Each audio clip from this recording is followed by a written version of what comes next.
Hi everybody, my name is Tainá, and in this channel we talk about human rights and sustainability. We have made 3 videos about tuition fees in Norway, and this is our 4th video. In this video we're going to talk about what the universities are saying about tuition fee and also about expectations. What should or could you as an applicant for studies in Norway expect? One of the people that are here in our channel who is an applicant for master's studies sent me an email she got from the Inland Norway University of Applied Science. And the Inland Norway University said that they have estimated the tuition fee for the master's studies already. And in their estimation, they announced 250,000 NOK per year, and that is approximately 23,000 euros per year of study. What else are they saying? The university says that students who are nationals from outside of the EU should pay this value before August. However, the university cannot accept the money yet or explain how the payment will take place, because for universities to be able to get tuition fee, a law has to be passed in Parliament. And that if you are seeing our videos, you probably know this already, that a law will be discussed in Parliament approximately in spring. And the Parliament needs to approve this law for the tuition fees to be concretized. And universities, as the Norway University of Applied Science explained, universities can only accept and get tuition fee once this law is approved, and this should happen in spring. Norway University, INN, is also saying that students from outside of the EU and outside the EEA should pay the tuition fee per year, so before August pay 250,000 kroners, plus make the student deposit so that they can get a residence permit here in Norway. If you're applying for studies in Norway, you probably know that you get a visa. If you're from outside of the EU, you need to make a full deposit of 128,887 kroners, which is approximately 12,000 euros. And that money, you put it in a bank account so that Norway knows that you have the financial conditions to live here. We should also have another video discussing this requirement of Norway. So the money for the student permit is additional from the money for the tuition fee. And then you have to do the same process 1 year after that to continue your studies. You pay the tuition fee again for the 2nd year of studies, and you have to renew your student visa, which is the same value, except if you have got a job in Norway, then you can show that your salary is equivalent to the amount of money that the UDI requires you to have. But the email doesn't end there. The university also says that in the specific case of INN, they will only offer admission to applicants who confirm that they will be able to pay the tuition fee. This is crazy. Normally, universities analyze, independent of economic situation of the applicants, they analyze the applications, they offer admission to a group of students, they put other students in the wait list, and then once you get your admission letter, you have a certain time to decide whether you're gonna enroll or not. And in that time, you normally talk to your family members, you talk to banks to see if you can get a loan, you start a crowdfunding, you apply for scholarships, and many scholarships, they only accept applications if you show them where you have been accepted to study. The same with crowdfunding, it's normally more successful once you actually have been admitted to study somewhere. So for the university to say that they are only gonna offer admission to students who confirm that they will be able to pay by now, so you don't even know if you got admitted or not, but by now you have to analyze if you're gonna be able to pay. and make a decision, even though to get certain initiatives going, such as scholarships and crowdfunding, you probably need to be admitted for it to be successful. So it's absolutely crazy. It is shameful that Norway is doing this. If this had been done with Norwegian students themselves, this would have been a scandal here in Norway. And this has been, it's sad that this has been accepted only because it's non-EU students, and apparently nationality is taken as a criterion that justifies this kinds of behavior. And universities themselves have actually been quite against this measure.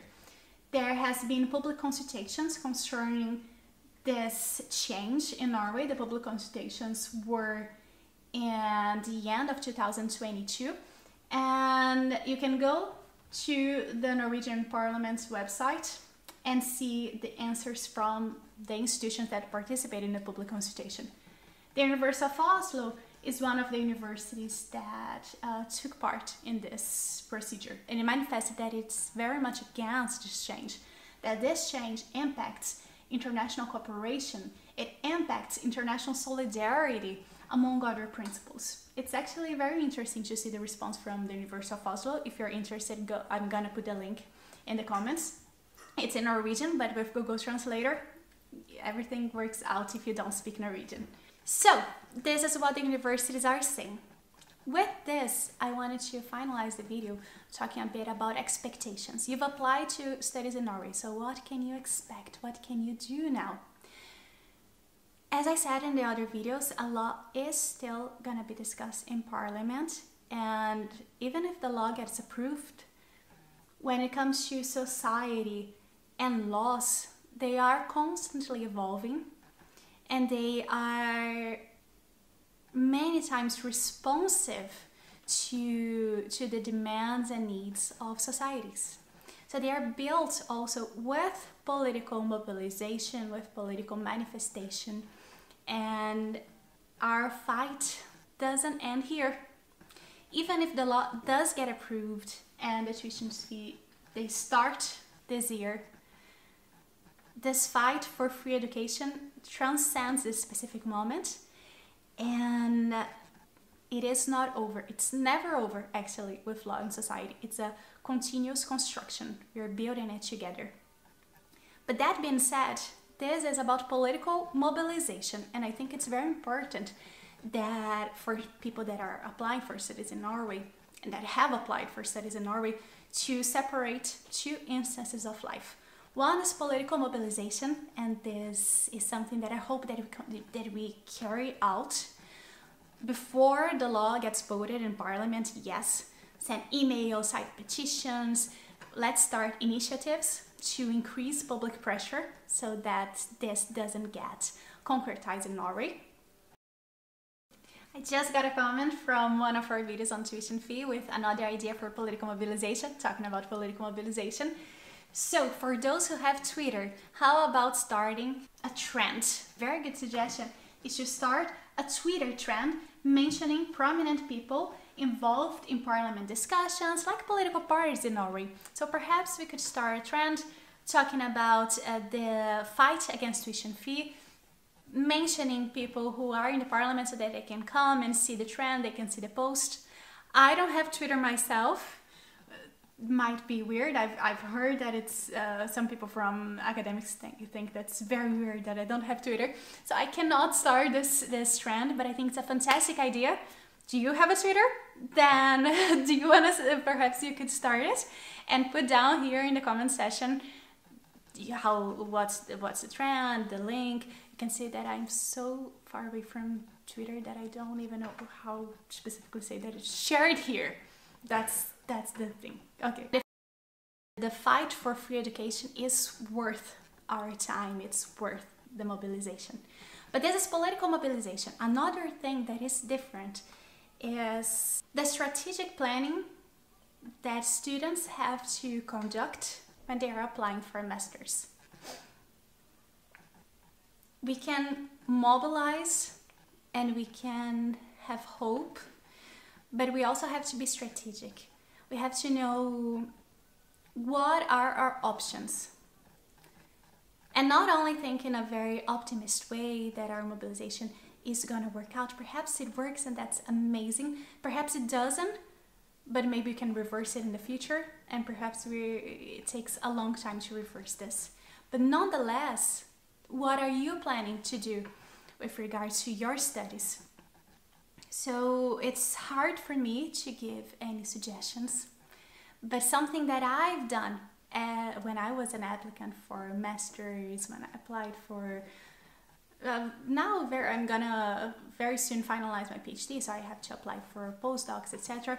I think it's very important to have a very clear plan.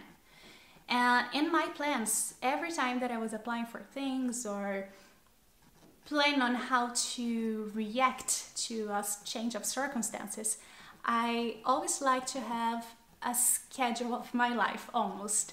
I would divide, if I'm applying for masters, then I'm thinking about the next 2 years perhaps, or the next 3 years, if I'm not sure I'm gonna get accepted this year. And then I would have it in a paper and divide it by semesters. So in the, which column is this?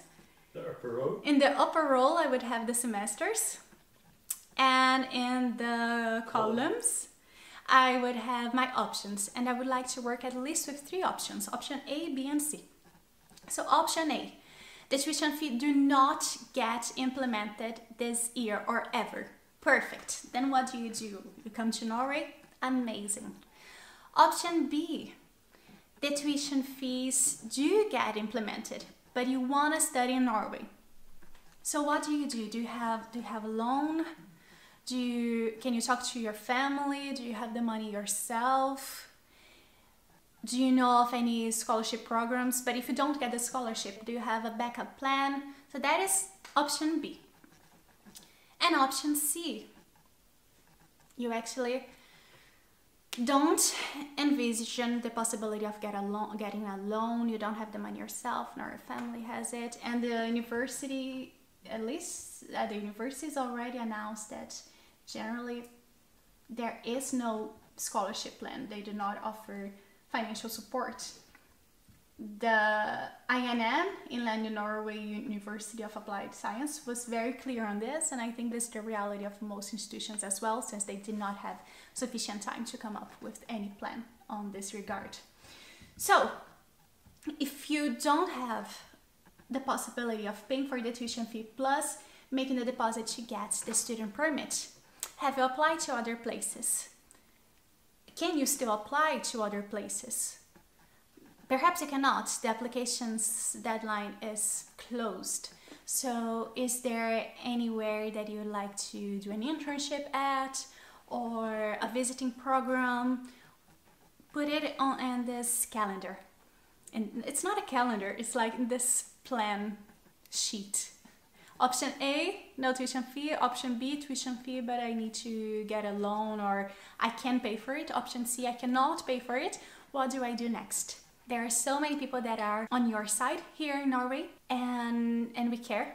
We care about how you're feeling, we care about what you're going through, and we are here to continue this fight. Alan is gonna be here in a video that we're gonna publish very soon, talking as a Norwegian about the importance of free education, and he has an NGO on migration and integration, so he's gonna talk from this perspective of integration as well. It's gonna be very interesting, so come back here to see. That being said, if there is anything we can do to give more visibility to this fight, if there is any update that you got and that you would like for it to be discussed here, send it to us by email, send it to us here in the comment section. Just write it down and we're gonna continue this conversation with you. As someone who lives here and received fantastic messages from applicants who saw our videos, thank you so much for following up, and thank you for the message. I would love to meet you all if you do come to Norway. And if you don't come to Norway because of the tuition fee, I am so sorry. And Norway is losing people that would be fantastic here and that would create so much knowledge and diversity. But I wish you the best of luck, and that you can find a center of calm in spite of how difficult this moment has been. If we can help, please write to us. Bye!